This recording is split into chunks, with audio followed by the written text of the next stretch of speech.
ইন্টারকন্টিনেন্টালের দিকে আমাদের যথেষ্ট ভলান্টিয়ার গিয়েছে। আমাদের মূল পয়েন্ট শাহবাগ, আপনারা সকলেই নিশ্চিত করুন আমাদের মূল পয়েন্ট শাহবাগ। শাহবাগে সবাই অবস্থান নিন, আমাদের আপনাদের নিরাপত্তার প্রয়োজন আছে এবং শাহবাগ দখল আমাদের সবথেকে গুরুত্বপূর্ণ পয়েন্ট।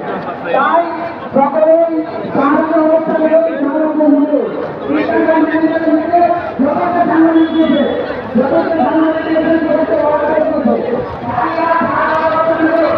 আলোই তো লাগতেছে।